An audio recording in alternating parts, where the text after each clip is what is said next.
할렐루야. 우리 크게 아멘 하겠습니다. 할렐루야. 오늘 마음문 활짝 열고 제가 명절 때 제가 감기가 좀 걸렸습니다. 감기 걸렸는데 참 이번에 감기가 아주 좀 독하고 오래 가더라고요.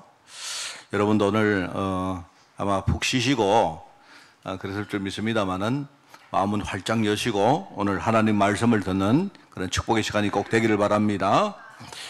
2월 달에 주제로 구별된 자라는 그런 주제를 잡았습니다. 그죠? 이때가 언젠가니까 이제 그 이스라엘 백성들을 사사가 다스린 시기 이후에 직접 왕이 통치하는 시기로 바뀌는 그 중간기의 이야기를 하려고 합니다. 그때 마지막 사사이자 영적인 지도자였던 사무엘 시대의 그 일들을 여러분에게 설교를 하려고 합니다.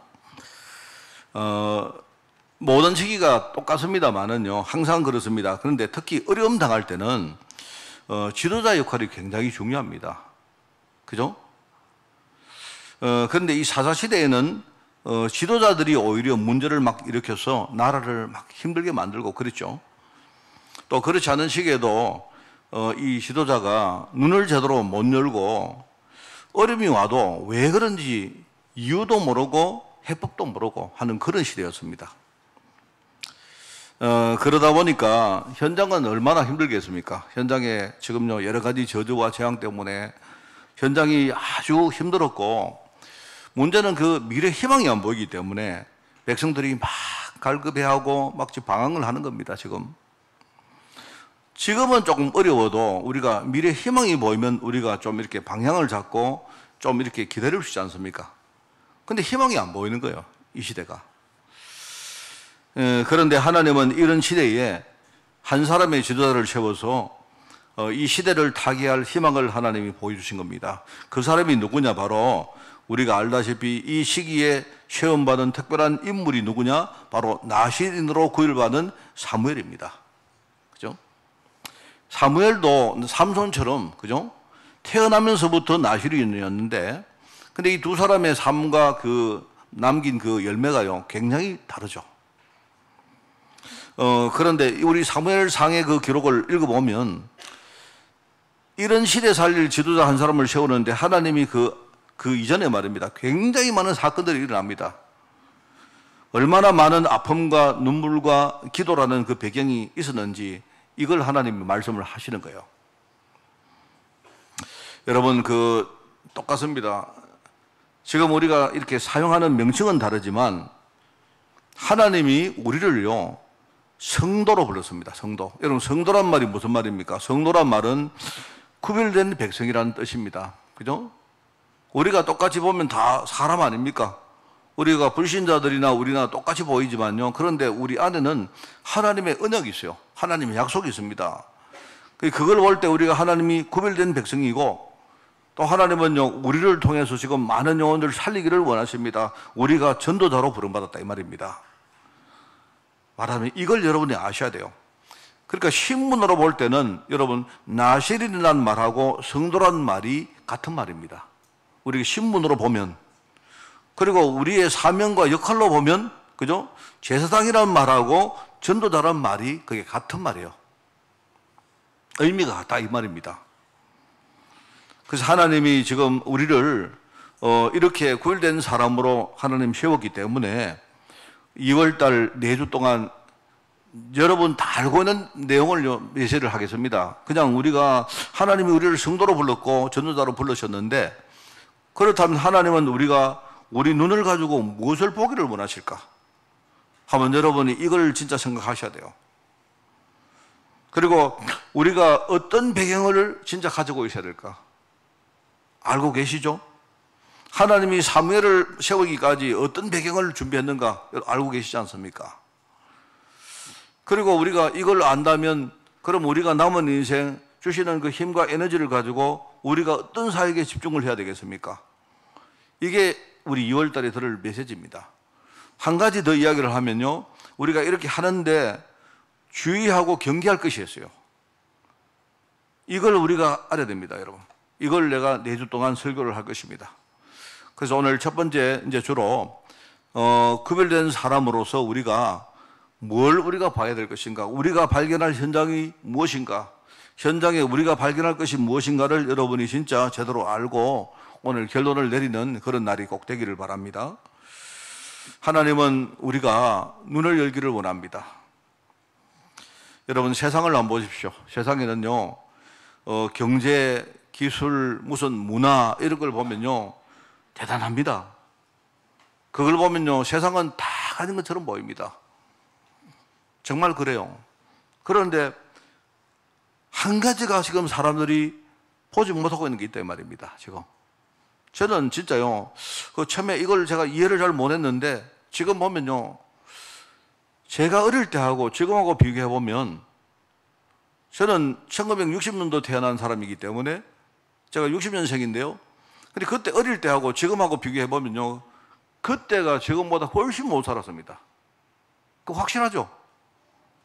그런데 제가 볼 때는요, 지금보다 그때가 훨씬 윤택했습니다. 확실합니다, 그거는요. 그게 왜 그렇겠습니까, 여러분? 우리가 조금씩 바뀌어가니까 우리가 몰라서 그렇죠. 우리 마음도 그렇고, 우리 지금 여건도 그렇고, 다 그렇습니다. 지금 경제도 그렇고, 기술도 그렇고, 문화도 그렇고, 한번 보십시오. 최근에 AI 기술이 나와가지고 뭐 이야기 하는데요. 이게요, 우리 한 5년쯤 전에 우리 목사님들이 이런 말을 했습니다. 우리끼리 모여가지고, 앞으로 미래에 AI 기술이 나오면 다른 거는 다 해도 AI가 설교를 못 할 거다. 이렇게 말했어요, 우리끼리. 아마 그때, 335 뭡니까? 직업이 비슷한 사람끼리 이야기했을 겁니다. 그때 예술가들이 뭐라고 말했느냐 하니까, AI가 아무리 발전을 해도 아마 이렇게 AI가 예술 작품을 만들지는 못할 것이다 했어요. 그게 한 5년 전의 이야기입니다. 그런데 지금요, AI가 그림을 그렸는데, 그죠? 누가 그렸는가 숨기고 뭡니까? 출품을 했는데, AI가 그린 그림이요, 완전히 대상을 받았어요, 대상. 아십니까, 여러분? AI가요, 지금요, 그림도 더 잘 그리고, 무슨 말 하겠습니까? 옛날에 AI는요, 지식적인 거나 하지, 이런 뭡니까? 감성적인 부분, 이런 것들은 못할 것이라고 몇 년 전에 이야기했는데, 그게 이미 다 뒤집어졌습니다. 지금 더 이상 목사님들이 뭐라고 말하느냐? AI가 설교는 못할 것이다. 이런 말 안 합니다. 이게 도대체 뭡니까? 이게 어떻게 될지 모르겠어요, 지금. 이런 걸 보면서 뭡니까? 지금은 막 너무 빨리 세상이 뭡니까? 발전 안 합니까? 그럼 사람들 마음속에 너무 이렇다 보니까 지금은 한 치 앞을 못 봐요, 지금. 내일 어떻게 될까? 내년 어떻게 될까? 사람들이 막 불안합니다, 지금 전부 다. 그게 왜 그렇겠습니까? 저는 여기에 답이 있거든요. 저는 옛날에 어릴 때 교회 다니면서도 이런 말 할 때 그냥 어련히 들었습니다. 그냥 뭐 그렇겠지, 아닙니다. 호세아서 4장 6절에 보니까 이런 말 나오죠. 하나님이 하시는 말씀인데, 내 백성이 망하긴 망하는데 왜 망하느냐? 지식이 없어서 망한다. 이렇게 말하고 있어요. 내 백성이 지식이 없으므로 망하는도다. 이렇게 호세아서에 나옵니다. 그럼 무슨 지식입니까? 하나님을 모르는 겁니다, 하나님을. 사람들이 하나님을 몰라요. 교회 나가서 우리가 하나님을 부르고 하는데 정작 하나님의 계획이 뭔지를 우리가 모르고 산다 이 말입니다. 이사야 그게 6장 말씀에 보면 9절에 하나님이 이사야를 부르면서 하시는 말입니다. 뭐라고 말합니까? 내 백성이 귀로 듣기는 듣는데 깨닫지 못하고 눈으로 보기는 보는데 알지 못하는도다. 이렇게 말해요. 그게 주님이 하는 탄식입니다, 그게. 이게 참이게요. 이게 참 어떻게 보면 여러분이 이 말씀을 잘 이해를 해야 됩니다. 많은 사람들이 지금요, 교회 와서 우리가요, 예수님 부르고 하나님 믿고 하는데 도대체 지금요, 우리 성도들부터가 하나님의 계획이 뭔지를 우리가 제대로 아는 사람이 없다 이 말입니다. 아는 것처럼 보이죠. 우리는 아는 것처럼 보이죠. 근데 우리한테 문제가 딱 한번 일어나 보세요. 정말로 아는지. 늘 제가 말합니다만 요한복음 1장 11절 말씀을 저는요 굉장히 묵상을 많이 하거든요. 저는 그 말씀이 옛날에는요 우리가 영접할 때 어떻게 영접해야 되느냐 이렇게 생각했습니다. 그게 아닙니다. 여러분 그 요한복음 1장 말씀은 그 말을 하는 게 아니에요. 요한복음 1장 11절에 이렇게 말합니다. 주님께서 세상에 왔는데 세상이 그를 알지 못했고, 그죠? 쉽게 말하면 자기 땅에 왔는데 자기 백성이 주님을요 영접하지 않았던 거예요. 그런데 우리 보고 하는 말이, 그런데 너희들은 도대체 무슨 은혜를 받았길래 주님을 영접했느냐 이 말을 하는 겁니다. 얼마나 하나님 우리에게 은혜를 주셨는지 감사하지 않습니까? 사람들이 그죠? 주님이 자기 땅에, 여러분 이스라엘 백성들은요 첫날 만날 한 일이 뭐냐? 메시아 기다렸어. 메시아. 옛날에 메시아를 기다렸어. 메시아. 메시아가 누구냐? 메시아라는 말이 지금 우리가 말하는 그리스도하고 똑같은 말입니다. 메시아는 히브리 말이라면 그리스도는요 헬라 말입니다. 그리스 말입니다. 똑같은 내용입니다. 기름 부음 받은 자라는 말이에요. 근데 메시아를 맨날 기다렸나면 메시아를요 늘 메시아를 기다립니다. 기다리는데 정작 메시아가 왔는데 그 메시아를 알아보지 못하고, 그죠? 메시아를요 거부한 거예요. 거부 정도가 아니고요 십자가에 못 박아서 죽어버렸습니다. 그러니까 얼마나 복음에 대해서 사람들이 무지하냐 이 말입니다. 우리 사각지대라 말 안 합니까? 사각지대. 제가 늘 말하지만 여러분이 차를 타고 갈 때 여러분 사각지대는요 저 먼 데 있는 게 아니에요. 바로 뭡니까? 차 바로 옆에 있습니다. 차 바로 옆에. 그거 뭡니까? 그 우리 거울 있지 않습니까? 거울 그거 아주 틈이 있거든, 틈. 그걸 우리가 못 봐서 사고가 나는 거예요, 그게. 지금 사람들이 뭐 하나님을 잘 아는 것처럼 보이는데 그렇지 않습니다. 복음에 무지하니까 이게 이제 사각지대다 이 말입니다. 이러다 보니까 어떤 일이 일어납니까? 지금 완전히 이사야 6장 보니까 그 뒤에 나오죠. 완전히 성읍이 황폐해지고 주민들이 없고 나중에 뭡니까? 가옥이 토지가 전부 다 무너지고 여호와의 사람들은 포로가 되어서 저 멀리 끌려갈 것이다. 이렇게 말하고 있어요. 그게 나중에 그대로 됐잖아요. 말하자면 복음을 잘 모르니까 그 결과 극심한 재앙이 왔어요. 재앙이. 그래서 제가 쓰다가 원고를 쓸 때 저는요 재앙시대 이런 말 가지고 안 되고요 완전히 불모지대다. 불모지대란 말은 뭐냐? 여러분 땅에 풀 한 포기가 안 난다는 그 뜻입니다. 그런 시대가 왔다 이 말입니다. 지금 여러분 지금도 한번 보십시오. 지금 우리가 지금 가슴에 손을 얹고 우리가 지금 시대를 한번 보세요. 얼마나 지금요 정치, 경제, 사회, 문화적으로 힘듭니까? 어렵습니까? 그런데 이 모든 문제는 내가 볼 때는 이거는 어떻게 보면 교회 잘못입니다. 이 예수 믿는 사람들 잘못이에요. 지금요 복음 제대로 모르고 복음 제대로 안 전하고 우리가 제대로 기도하지 않고 뭡니까? 교회들이 뭐 하느냐? 딴짓을 지금 하고 있어요. 그러니까 지금요 현장에는 이런 문제가 오고 있다 이 말입니다. 우리 요한복음 1장 12절에 보니까 이럴 때에 바로 그리스도께서 생명의 빛으로 오신 것입니다. 우리 아까 찬양했지 않습니까? 빛으로 오신 그리스도. 여러분 이 말이 뭐냐? 비록 우리가 지금 볼 때에 풀 한 포기가 나지 않은 불모지대이지만 거기에 진짜 생명이 들어가면 에스겔 골짜기에 그죠? 하나님 말씀이 대언되니까 뼈들이 나중에 살아나잖아요. 마른 뼈들이 살아나듯이 뭡니까? 우리가 진짜 복음 전하면요 현장에 진짜 현장이 살아나게 된다 이 말입니다. 우리가 다 아는 말 아닙니까? 늘 했던 말이지 않습니까? 근데 이걸 진짜 우리가 봐야 됩니다. 여러분 예수님 당시에 제가 금요일날도 그 이야기 안 했습니까? 제가 마가복음을 탁 읽는데 뭐 마가복음이 그냥 다 나옵니다. 예수님께서 자신이 제자들에게 내가 십자가를 질 것이고 내가 3일 만에 부활할 것이라는 이야기를 3번 해요. 3번. 예수님이 3번 하시는데 그런데 제자들이 전부 다 뭡니까? 다 귀뚱으로 듣습니다. 그 말을. 그 너무 웃깁니다. 3번째 예수님이 하실 때 뭐라고 그때 이야기를 했죠. 제가 금요일 날 예수님이 3번째에 그죠? 세 번째 말씀을 하시기 전에 이런 이야기가 나옵니다. 어떤 지역에 갔는데 바리새인들이 예수님을 시험하려고 묻습니다. 예수님에게. 예수님, 이혼하는 게 옳습니까? 뭡니까? 틀린 것입니까? 옳은 것입니까? 이렇게 물어요. 말하자면 이혼하면 됩니까? 안 합니까? 이런 문 겁니다. 왜 그럴까요? 예수님을 지금요, 시험에 빠지려고 지금 하는 거예요. 예수님이 이혼하면 된다. 된다 해야 됩니까? 아니면 안 된다 해야 됩니까? 이걸 질문하는 거예요. 예수님이 뭐라 하느냐? 예수님이 질문합니다. 그 예수님께 이야기를 하니까 말하자면 그게 뭐냐니까 신명기에 나오거든요. 신명기에 모세가 이혼할 때에 이렇게 해라 하는 그 뭡니까? 그게 나오거든요. 그걸 가지고 예수님께 딱 질문을 하는데 예수님이 뭐라고 합니까?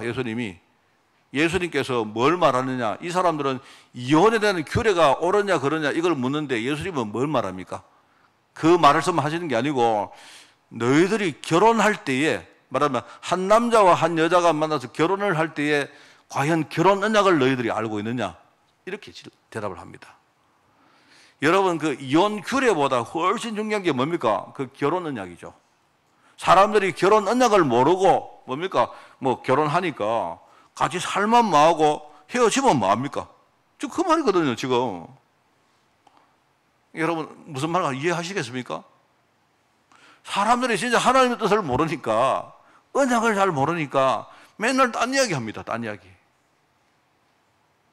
제자들이 이렇게 합니다. 예수님 옆으로 막 어린애들이 오니까 제자들이 야, 이놈들아, 어린애들 절로 가거라. 너희들은 절로 멀리 가라. 예수님이 뭐라 하십니까? 예수님이. 그 애들 그렇게 하지 마라. 꾸중을 하십니다. 너희들이 천국에 들어가면 이런 어린아이 같은 사람들을 제대로 너희들이 섬겨야 어린아이들처럼 진짜 이 어린아이 순수하지 않습니까? 그죠? 그렇게 돼야 너희들이 천국에서 큰 자가 된다. 이렇게 말합니다.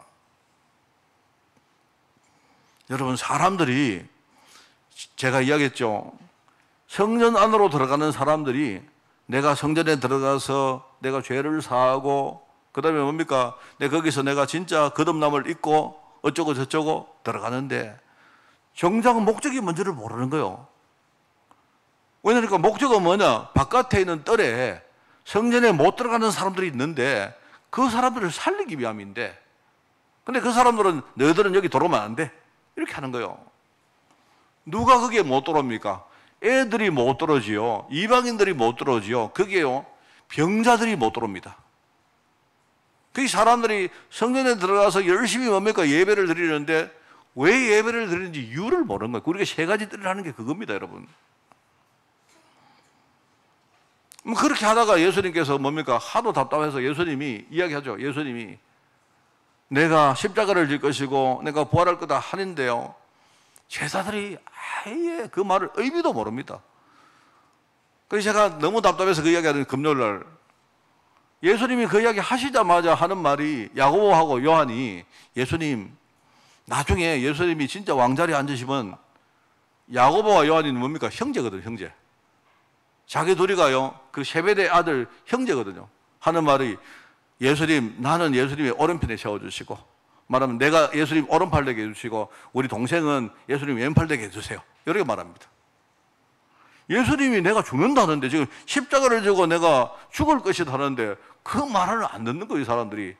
메시아를 완전히 육신적으로 생각하는 겁니다, 지금요. 그러니까 우리가 지금 이러고 있으니까 과연 현장에 바르게 우리가 복음을 전할 수가 있겠느냐 이 말입니다. 오늘 우리가 그거부터 봐야 됩니다. 본문 말씀에 지금요 여러 가지 이야기들이 쭉 나옵니다. 우리 사무엘상 1장부터 6장까지 일어난 여러 가지 사건들을 한번 읽어보시면 참 우리가 입이 있어도 말을 못할 정도입니다. 이게 이 당시 제사장이 엘리라는 사람인데요. 이 엘리가 영안이 어두워진 결과 그 아들들이 하나님 앞에 엄청난 범죄를 저지릅니다. 성전의 재물을 가지고 뭡니까? 성전의 물건을 가지고 사적으로 뭡니까? 사치를 하고 막 이렇게 합니다. 그런데 아버지인 엘리는 그냥 인간적으로 그 아들을 두둔하는 그 정도입니다. 여러분 그 결과 그게 무서운 이야기 나옵니다. 여러분 사무엘상 그 2장에 나오는 내용들인데요. 거기에 엘리 제사장 집에 저주가 내리는데 하나님이 이렇게 말합니다. 내가 네 팔을 끊어버릴 것이다. 내가 네 팔을 끊어버리고 너희 집안에 노인들이 하나도 없게 만들겠다. 이렇게 하나님이 그렇게 저주를 합니다. 팔을 끊는다는 말은 뭐냐? 내가 너희의 제사장 권세를 박탈하겠다 이 말입니다. 그렇잖아요? 그리고 노인이 한 명 없겠다 이 말은 무슨 말인지 아십니까? 그 집안의 모든 사람은 젊어서 내가 다 죽이겠다 이 말입니다. 그럼 나중에 보시면 여러분 나중에 사무엘상 14장 뭐 20몇 장 쭉 나옵니다. 보면요. 실제로 그 후손들이 젊어서 다 죽어요. 젊어서 다 죽고 거기에 보면 그 20몇 장이죠. 20몇 장에 보면요. 거기에 사울 왕이 그죠? 이 엘리 제사장의 그 후손들 뭡니까? 제사장들을요. 한몫에 뭡니까? 전부 다 몰살시켜 버립니다. 나중에. 그런 일이만. 그게 아마 사무엘상 22장인가 그렇습니다. 실제로 그래요. 실제로. 제사장이 지금 영안이 어두워졌으니까 지금요. 그게 바로 재앙의 이유인데 여러분 지난주에 우리 무슨 설교를 했습니까? 지금 시대에 이 뭡니까? 신앙 실패의 가장 최종 책임이 누구한테 있느냐? 내가 볼 때 지도자들이 지금 타락하고 있는 거예요. 언약을 놓치고 하는 겁니다. 여러분. 영적으로 이런 상황이 되다 보니까 블레셋이 쳐들어와서 언약궤를 빼앗아가 버립니다. 쉽게 말하면 이런 말입니다. 언약을 잃어버린 언약궤는요, 그거는 가치가 없는 거예요. 그거는 그냥 물건에 불과한 겁니다. 무슨 말 알겠습니까? 여러분, 우리가요, 똑같습니다. 만약에 진짜요, 하나님 계획을 놓친 교회는요, 그거는 의미가 없는 겁니다. 이 교회는요, 굉장히 중요한 거거든요, 교회가. 교회 안에 하나님의 언약이 있는데, 이 언약을 우리가요, 세상 사람들은 모르지 않습니까? 이걸 우리가 지키고, 이걸 소중하게 지켜내고, 우리가 물려주고, 전달하는 게 우리 사명인데요. 만약에 교회가 이 역할을 못하면, 그러면 그거는요, 의미가 없지 않습니까? 똑같은 겁니다, 여러분. 그러니까 하나님이 보실 때 언약을 잃어버린 언약궤는 가치가 없고, 일종 뭡니까? 우상하고 비슷한 그런 물건이 되는 겁니다. 그 블레셋이 이 사람들이 얼마나 참 우둔한 사람들인지, 자기들이 딱 보니까 이스라엘 사람들이 언약궤를 굉장히 소중하게 생각하거든요. 그러니까 이 사람들이 생각하는 게, 우리가 저 언약궤를 훔쳐가면, 저걸 뺏어가면 이스라엘은 전혀 힘을 못 쓸 것이다 생각하고 그것을 뺏어갑니다. 참 뺏어가는데, 그런데 어떻게 됩니까? 가는 데마다 이걸요, 이 사람들이 아스도시에 있는 다곤 신전에 갖다 놓는데, 아침에 일어나 보니까요, 다곤 신상이 엎어져 있어요. 이렇게 놨는데 보니까 그 다음날 또 엎어져요. 그 다음날은 어떻게 엎어집니까? 모가지가 땡강 끊어져가지고 엎어져 있어요. 그러니까 이 사람들은 두려우니까 막 서로 뭡니까? 우리 폭탄 놀리기를 합니다. 아유, 안 되겠다. 여기도 안 되겠다. 이래가지고 자기들끼리요, 딴 데 가사 막 보내고 이럽니다. 가사 막 보내니까 거기도 막 난리가 납니다. 막 가는 데마다 이게요, 완전히 뭡니까? 지금요, 막 재앙이 막 터지거든요, 지금. 그러니 나중에는 자기들끼리 뭐 하느냐. 야, 이거 우리한테 주지 마라. 우리는 뭐 안 받는다. 이럽니다. 처음에는 자기들이 막 서로 막 훔쳐가고 이랬는데, 그러니 나중에는 자기들끼리 방백들이 모이고 하는 말이 뭡니까? 야, 우리 안 되겠다. 이러지 말고 원래던 장소로 돌려놓자. 이랍니다, 자기들이. 이게 여러분 무슨 말인지 아십니까, 여러분? 이거 심각한 말이에요, 이게. 가는 데마다 뭡니까? 막 현장에 재앙이 막 터지는데 막 곡소리가 납니다. 그래서 오늘 본문에 읽어보시면 안 나옵니까? 이 독종의 저주가 막 재앙이 막 터지는데 이걸로 인해서 온 성읍의 부르짖음이 하늘에 사무쳤다. 이렇게 기록하고 있습니다. 사람들이 얼마나 곡소리를 많이 냈으면 하늘이 들을 때에 하늘에 뭡니까? 그 소리가 다 전달됐다 이 말입니다. 여러분 정말 참 저는 이거 보면서 조금 겁이 납니다.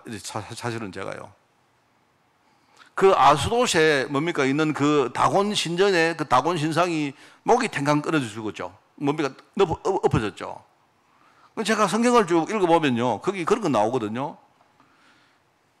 이 언약궤를 빼앗겼다는 소식을 듣고, 그죠? 엘리 제사장이 의자에 앉아있다가 그 소식을 듣고 바로 엎어집니다. 엎어지면서 어떻게 되느냐? 목이 부러져서 죽습니다.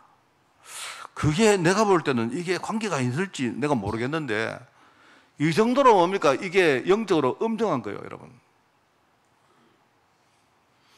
여러분, 이런 재앙의 원인은 내가 볼 때는 블레셋 잘못이 아닙니다. 그게 블레셋 잘못이 아니고 이스라엘 자손입니다. 지금 잘못입니다. 그게 하나님이 지금 그 말씀을 하는데 지금 깨닫지 못하는 겁니다. 이게 얼마나 참 중요한지 몰라요. 여러분, 이 말씀이 진짜 맞다면 지금 시대의 문제는요, 우리 진짜 복음 가진 사람들, 복음 가진 교회의 우리 책임입니다. 그렇다고 우리가 뭐 책임을 지고 어떻게 하자 그게 아니고요. 우리가 진짜 올바른 복음, 순수한 복음, 진짜 나를 살리는 복음, 이걸 여러분이 제대로 깨닫고 이거 전해야 됩니다. 그렇게 하지 않으면 안 돼요, 내가 볼 때. 제가 그 성경을 쭉 읽다가 제가 옛날에 이렇게 뭡니까 있었던 사건이 하나가 제가 생각났습니다. 엘리 제사장이 자기 자녀들을 이렇게 계속 두둔을 해요. 근데 그걸 읽었는데, 제가 어릴 때 저희 모교회에 목사님이 계셨습니다. 목사님이 계셨는데 아주 유명한 분이에요. 이분이 굉장히 신학자고 주석가로 굉장히 유명한 분입니다. 그리고 지금도 우리나라에 나온 그 뭡니까 이 성경 주석 가운데 그 목사님이 쓰신 주석이 굉장히 뭡니까 아주 중요한 주석으로 그렇게 다 알고 있는 거예요. 그 이상근 목사님이라는 분인데, 그죠? 다른 건 몰라도 이 주석가로 이분은 굉장히 유명한 사람입니다. 제가 어릴 때 다녔던 우리 모교회를 섬겼던 목사님이세요. 목사님이신데요. 근데 이제 그 목사님이 굉장히 오랫동안 교회를 뭡니까 부흥시키고 그랬는데, 이 목사님이 연세가 많이 드시고 나서 어떤 일이 있었는가 하니까, 교회가 굉장히 부자 교회거든요. 교회가 굉장히 부자 교회인데, 이 목사님이 이제 이 목사님이 은퇴를 하시기 전에 두 가지 사건이 터졌습니다.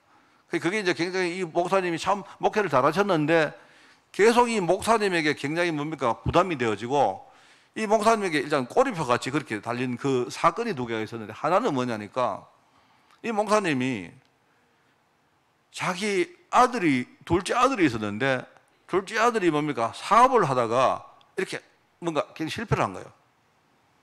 그런데 교회가 돈이 많다 보니까, 근데 교회가 뭐냐니까 이 목사님 그 아들의 사업을 보증을 서준 겁니다. 그러니까 보증을 섰는데 이제 이게요, 이 아들이 좀 정신이 내가 볼 때는 뭐 지금 생각을 보니까 아들이 막 정신이 약간 이렇게 뭡니까 생각이 좀 틀린 것 같아요. 이래가지고 그 목사님 목회를 정말 잘하셨는데, 그죠? 근데 말년에 막 두고두고 그 아들 문제 때문에 계속 힘들었습니다. 이 아들. 그게 제가 어릴 때 내가 겪었던 사건이고요. 또 하나는 이 목사님이 이제 그 셋째 아들이 있는데, 이 셋째 아들이 미국에서 목회를 하고 있었어요. 근데 이 목사님이 이제 말하자면요, 은퇴를 하시기 얼마 전에 딱 보니까 교회가 굉장히 뭡니까 이렇게 부흥이 되고 큰 교회인데, 아마 이제 목사님 마음 속에는 자기 후임으로 미국에 있는 그 자기 셋째 아들을 세우고 싶으셨던가 봐요. 뭐 아버지 입장에서는 그럴 수 아니겠습니까? 그런데 이제 이분이 이제 그렇게 했는데, 이제 이분이 그냥 다 눈이 있으니까 그렇게 안 하시고 어떻게 했는가, 은퇴를 하시면서 그냥 굉장히 주위에 굉장히 좀 괜찮은 명망이 있는 목사님을 자기 후임으로 딱 이렇게 뭡니까 딱 앉으신 겁니다. 앉혔는데 그 사람들이 다 좋아했죠. 그랬는데 그 목사님 마음속에는 그 후임 목사님을 징검다리로 그 다음에 아마 이제 그 미국에 있는 자기 아들을 그 다음 목사로 세우려고 했던 그런 마음이 있었던가 봐요. 이래가지고는 뭡니까 그 당시에 뭐 그냥 바로 세습을 하면 뭡니까 또 뭐 욕을 얻어먹으니까 이제 목사님 나름대로는 뭔가 이렇게 뭐 맞는 것 같아요. 그런데 이제 나중에 뭡니까 후임으로 오신 목사님이 목회를 너무 잘하시거든요. 이래가지고 뭡니까 나중에 교회에 막 문제가 생긴 겁니다. 이래가지고 그러면 이게 처음에는 이 목사님 생각에는 이게 아닌데 뭐 이러던가 봐요. 이래가지고 나중에 뭡니까 담임 목사님 파하고 은퇴하신 원로 목사님 파가 나누어져 가지고 막 교회가 그때부터 막 본격적으로 싸우기 시작했는데 언제까지 싸우느냐? 지금까지 싸우고 있습니다. 제가 볼 때 이 교회가요 계속 목사님을 청명하고 쫓아내고 이랍니다. 근데 그때 한번 그렇게 해왔기 때문에 이게 내가 볼 때 완전 버릇이 돼가지고 지금도 그래 합니다. 계속. 저는 그걸 보면서 이게 참 엘리제사장 그 시대가 생각이 나요. 이거는 제가 이제 뭐 작은 경험으로 내가 별 경험이 없기 때문에 그게 생각이 나요. 이런 것들이 참 문제구나. 내가 볼 때는 뭐 그런 생각이 듭니다. 여러분, 우리가 하나님 보실 때 구별된 성도 아닙니까? 그죠? 내가 전도자가 확실하다면 우리는 무엇을 봐야 될 것이고 우리가 그걸 보기 위해서 어떻게 해야 될 것입니까? 오늘 여기에 대한 분명한 답을 여러분이 얻으시기 바랍니다. 먼저 여러분, 내게 주신 하나님 언약이 뭔지 그거부터 확인하세요. 늘 말하죠. 하나님은 내게 약속을 2가지 하셨는데 하나는 이미 다 지키셨고 하나는 지금 지키고 계십니다. 그게 뭡니까? 하나님은 나를요, 내가 너를 구원하겠다, 너를 살리겠다 약속했습니다. 그 약속을 하나님이 지키셨어요. 그래서 그리스도를 나에게 보내신 것입니다. 여러분이 그리스도 예수님을 마음속에 구주로 영접했지 않습니까? 그래서 여러분 하나님 자녀가 안 됐습니까? 내가 하나님 자녀가 됐다는 말은요, 내가 이제 새 신분을 얻은 거예요. 내가 영생을 얻은 것입니다, 여러분. 하나님은 그리스도를 보내시고 나를 살리신 것입니다. 그 약속을 100% 하나님이요 성취하셨어요. 그거 붙드세요. 여러분은 구원받은 자로 사시기 바랍니다. 예, 이게 중요한 겁니다. 그리고 또 한 가지 하나님 약속이 있다 안 했습니까? 뭡니까? 나를 통해서, 여러분을 통해서, 그죠? 우리 가문과 내 현장과 주위의 많은 사람을 하나님이 살리기를 원하십니다. 지금 그걸 하고 계시는 겁니다. 지금. 여러분 그걸 믿으셔야 돼요. 그걸. 여러분이 이 언약이 뭔가 이거부터 정확하게 확인하세요. 이걸 제가 그리스도와 세계복음화 언약이라고 그렇게 우리는 이름을 붙였습니다. 그러면 지금부터 정상적으로 말씀과 기도 속으로 들어가세요. 하나님이 나를 하나님 자녀로 삼았기 때문에, 그죠? 끊임없이 하나님은요, 나를 말씀으로 이끄십니다. 하나님이 여러분을 부르실 때 그 말씀을 여러분이 들으실 귀가 있어야 돼요. 엘리제사장은 하나님이 부르실 때, 그죠? 자기를 안 부르거든요. 처음에 하나님이 엘리를 부른 게 아니고 누구를 불렀습니까? 사무엘을 불렀습니다. 근데 사무엘이 어리다 보니까 하나님이 자기를 부르는데 누가 자기를 부르는데 누가 불렀을까? 경험이 없다 보니까 제사장에게 가서 묻습니다. 저를 부르셨나요? 아닌데. 그래요? 돌아갑니다. 밤에 하나님이 제사장 뭡니까? 사무엘을 3번이나 부릅니다. 계속 부릅니다. 그러니까 겨우 엘리가 알았죠. 하나님이 나를 부르시는 게 아니고 지금 사무엘을 부르시는구나. 사무엘아, 네가 가서 누워 있다가 하나님이 부르실 때 그때에 이렇게 대답해라. 주님, 내가 듣겠습니다. 이 종이 듣겠습니다. 내게 말씀하옵소서. 이렇게 대답해라. 이렇게 시킵니다. 그래도 엘리가 내가 볼 때 완전히 뭡니까? 사람이 완전히 간 건 아닌 것 같아요. 참 잘 시켰죠. 지금 우리가 말씀을 듣고, 그죠? 여러분 기도 속에 들어가면요, 하나님 음성이 들립니다. 그러면 됩니다. 그러면 내 안에 계신 성령님이 다 깨닫게 하십니다. 그렇구나. 다 깨닫게 하시고, 그때부터 내가 성령 인도를 받으면 나의 삶과 나의 현장과 내 산업과 나의 가정이, 그 가정이 바로 뭡니까? 정거와 치유의 현장임을 깨닫게 하실 것이다, 이 말입니다. 그러면 돼요. 쉽죠? 어렵지 않습니다. 하나님이 내게 주신 언약이 뭔가, 그거부터 여러분이 진짜 발견하세요. 내가 하나님 자녀가 분명하고 내가 뭡니까? 이 시대에 살릴 전도자가 분명하다면 여러분이 들어서 하는 그 말 말고 스스로 뭡니까? 답을 내세요. 그렇다면 뭡니까? 그러면 지금부터 나는 내가 말씀 속으로, 기도 속으로 정상적으로 들어가면 어떻게 됩니까? 성령께서 나의 갈 길을 다 깨닫게 하실 것이고, 분명히 뭡니까? 내 삶과 현장과 내 산업과 내 가정과 모든 것들이 뭡니까? 지금요, 증거와 치유의 현장이 될 것이다. 그렇게 말했습니다. 분명합니다. 그러면요, 이때부터 어떤 일이 일어난 줄 아세요? 이걸 여러분이 알게 되면 그때부터 내 신앙생활에 힘이 붙습니다. 내가 그냥 우리는 교회 왔다가 예배 그냥 드리고 하는 그게 아니고요. 이때부터 신앙생활 자체에 힘이 붙습니다. 내가 기도해도 힘이 붙고요. 결과적으로 신앙과 삶이 서로를 살려주는 선순환이 이루어진다 이 말입니다. 뭔 말 알겠습니까? 선순환이 무슨 말입니까? 내가 공동체에 모여서 우리가 은혜 받으면, 은혜를 받게 되면 내가 그 다음에 현장에 나가서 주시던 그 증거를 내가 찾고 누리는 이런 구조를 말하는 겁니다. 말하자면요, 내가 주일날 예배가 살아남으로 평일 현장에서 복음이 증거되는 그것을 확인하게 되고, 그리고 우리 평일 현장이 살아나면요, 내가 주일 예배 와서도 은혜와 힘이 그때부터 넘치는 그런 구조로 바뀐다 이 말입니다. 그러면 여러분, 이게 반복되면요, 어떻게 돼요? 이게 계속 반복되어지면 그때부터 내가 미리 응답받는다는 말이 뭔가 이해됩니다. 제가 여러분, 우리 교회는요, 내가 여러분에게 2월달 메시지를 미리 이야기했습니다. 미리.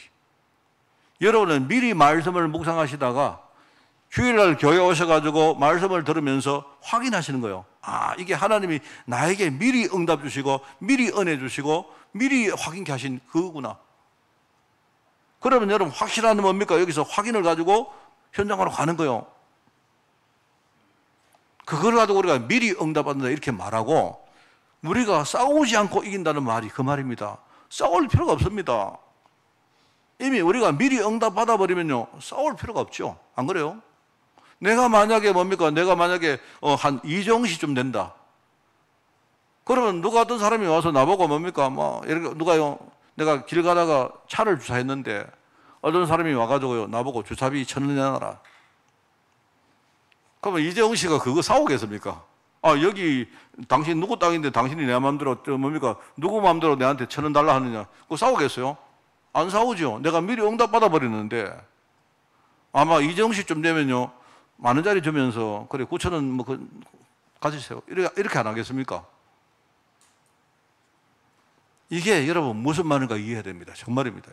지금 우리가 헤매고 있는 겁니다. 지금. 자, 그래서 오늘 우리 설교는 첫 번째로 내가 구별된 성도고 전도자기 맞기 때문에 하나님은 우리가 눈으로 뭘 보기를 원하시느냐, 이걸 보기를 원합니다. 그래서 오늘 이제 마지막 결론으로 우리가 영적인 안목을 가지기 위해서는 여러분이 좀 이런 몇 가지 훈련을 할 필요가 있습니다. 이 말씀을 잘 들어보시고 이번 주간에 한번 여러분 적용을 해보세요. 하나는 이런 겁니다. 깊이 훈련이라고 제가 명명을 했습니다. 깊이 훈련. 이게 무슨 말이냐? 우리가 뭘 볼 때마다 깊이 보는 거예요. 깊이. 여러분, 깊이 훈련이라는 말은요, 깊은 것도 보고 얕은 것도 보라 이 말입니다. 이게 무슨 말이냐? 우리가 보통 일반 사람들이 살아가는 그런 뭡니까? 일반성이 있죠. 보통 사람이 뭘 하는 일반성이 있습니다. 그죠? 그리고 어떤 특별한 소수가 하는 특수성이 있어요. 그거 두 개를 우리가 함께 이해하는 겁니다. 이런 겁니다.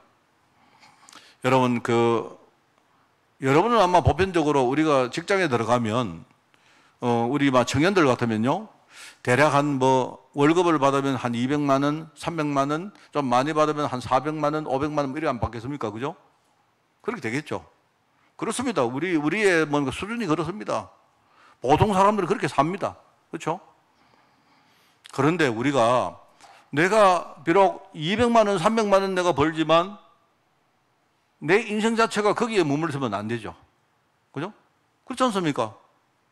저는 옛날에 제가 여러분에게 참 한이 되어서 내가 했던 이야기가 있습니다. 제가 진짜 내 인생에 중요한 때가 있었는데요. 내가 정말 내 인생에 굉장히 중요한 시간표가 하나 있었는데, 그때에, 물론 한참 전의 이야기입니다. 그때에 돈 1,000만 원이 필요했죠. 1,000만. 내가 돈 1,000만 원이 필요한 일이 생겼습니다.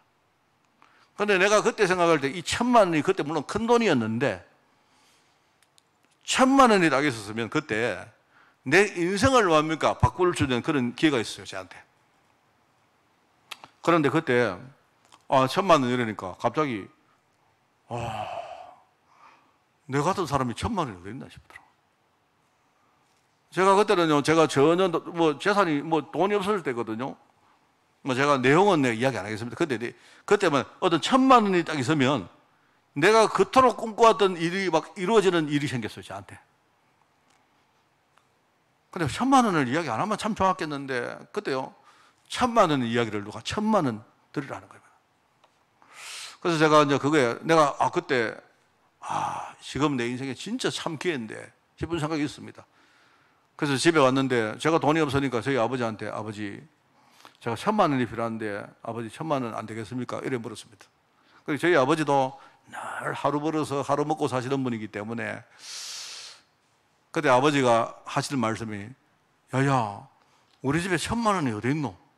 그래 큰 돈이 어디 있노? 이렇게 하시더라고. 그래서 내가 뭐라 했느냐? 아버지, 그렇죠, 맞죠? 천만 원 같은 그런 큰 돈 우리 집에 없죠. 이랬습니다, 제가. 그러고 제가 포기했어요. 제가 한이 돼서 이야기를요, 나는 우리 젊은 애들한테 늘 이야기합니다. 그래서 내가 인생 평생 내가 꿈을 꿨던 건 있었는데요, 그걸 내가 포기했습니다. 그런데 그로부터 한 몇 년 후에, 2, 3년 후에 제가 직장에 들어갔는데요, 제가 직장에 들어가서 수습 사원 끝나고 나니까 제가 한 달에 월급을요 1,000만 원 가까이 받았습니다. 아닌 것 같습니까? 그 해에 내가 들어가는 그 해에 어떻게 됐느냐, 엄청난 뭡니까, 우리가 수익이 있어가지고 결산할 때 보너스를 받는데 보너스를요 내가 몇 천만 원 받았어요.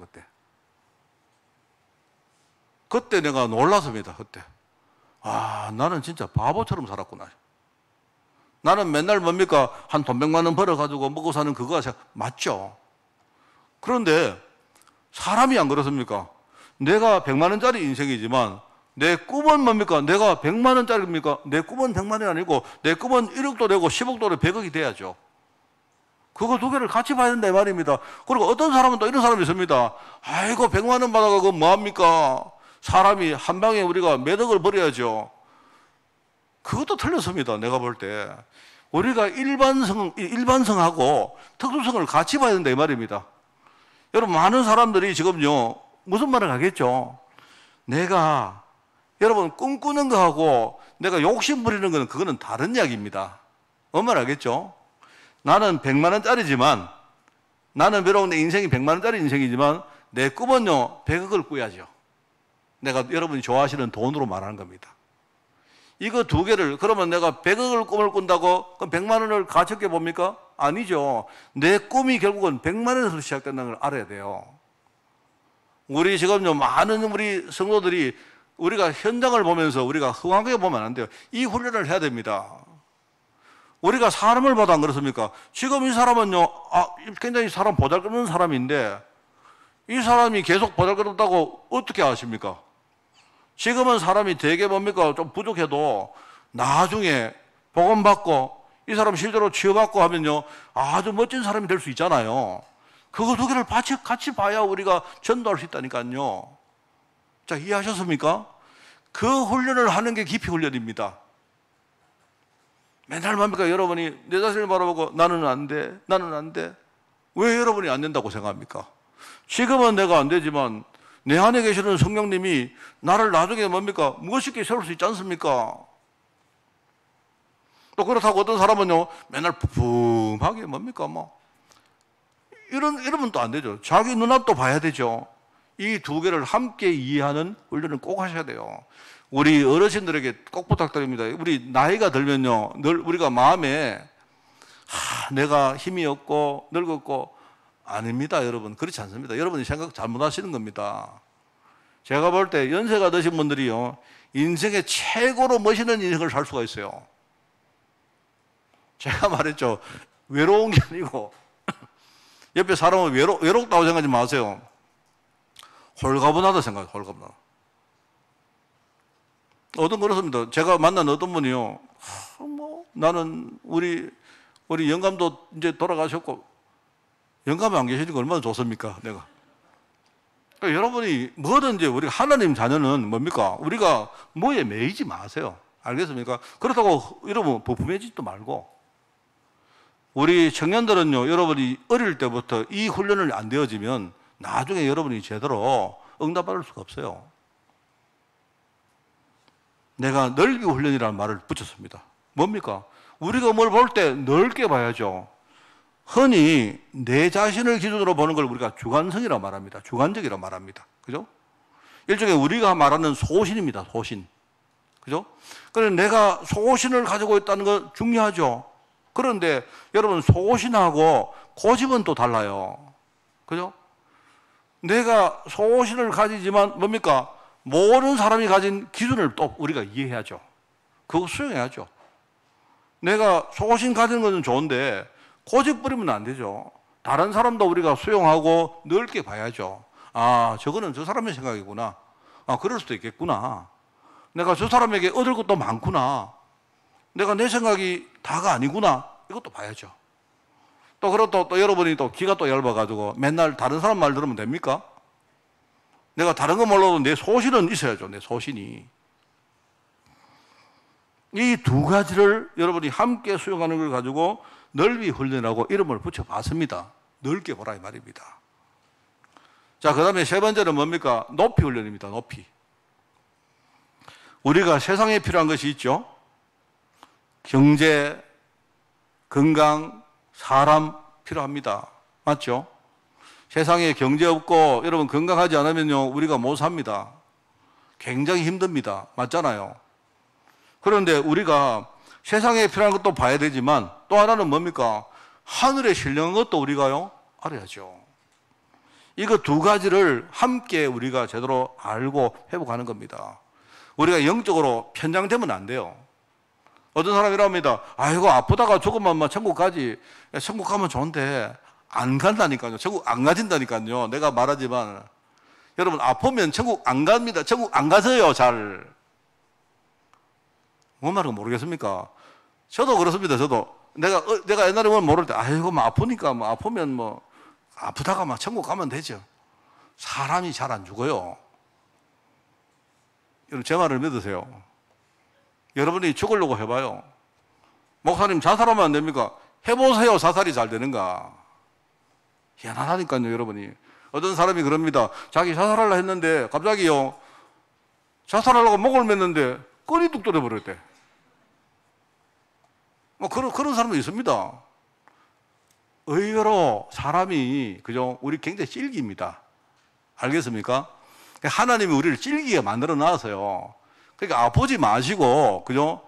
어릴 때부터 여러분이 내 몸뚱아리가 얼마나 소중한 걸 아시고 운동하고, 여러분이 제발 좀 나쁜 거 드시지 마시고, 내 몸이 하나님의 의의 병기 아닙니까? 왜 여러분이 거기다가 독주를 잡고 부는, 그렇게 하지 마세요. 제가 여러분이 뭐 율법적으로 술 먹지 마라, 술 드세요. 뭐 술 먹지 마라, 그런 거 아닙니다.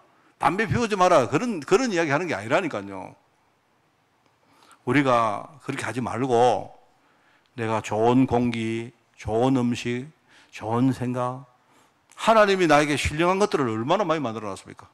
저는 조금 전에도요, 제가 어제 한잠도 안 잤습니다. 제가 좀 몸이 아프면, 저는 아프면요, 잠이 잘 안 오고 계속 헤맵니다. 제가 지금 설교하는데 저 1분도 안 잤습니다.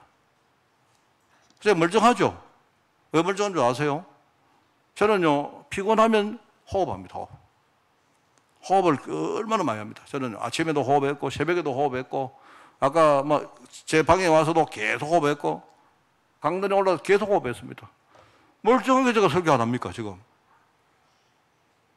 제가 왜 아프냐? 젊을 때, 어릴 때, 내 몸이 하나님의 병인 걸 몰라가지고 그런 거예요. 내가 이 영적으로 편향되어서 그랬습니다. 우리가 맨날 뭡니까? 영적인 것만 알지, 세상 것은요, 우리는 굉장히 보잘것없이 생각했다니까요. 이거 훈련하세요. 그걸 훈련을 쭉 하시다 보면 보입니다, 여러분. 세상에 사람도 보이고, 세상에 돈도 보이고, 그죠? 여러분, 건강도 왜 중요한가 다 보이고 그렇습니다. 오늘 진짜 깨닫는 축복이 여러분에게 있기를 바랍니다. 하나님 아버지 감사드립니다. 하나님이 우리를 성도로 전도자로 부르셨는데 우리가 정말 주님 부르시는 그날까지 또 이 세상에 우리 생명 다하는 그날까지 하나님 우리 자신들이 정말 하나님이 원하시는 복음 전할 전도자로 살아갈 수 있도록 주님이 축복하여 주옵소서. 오늘 우리 자신들이 정말 갱신하고 하나님 앞에 기도하기를 원합니다. 세상 현장을 바라보며 우리 마음에 품고 우리가 하나님 앞에 결단하기를 원합니다. 주님 우리 교회를 축복하시고 이번 주간을 살아갈 우리 모든 성도를 축복하여 주옵소서. 하나님 감사드립니다. 예수님의 이름으로 기도드리옵나이다. 아멘.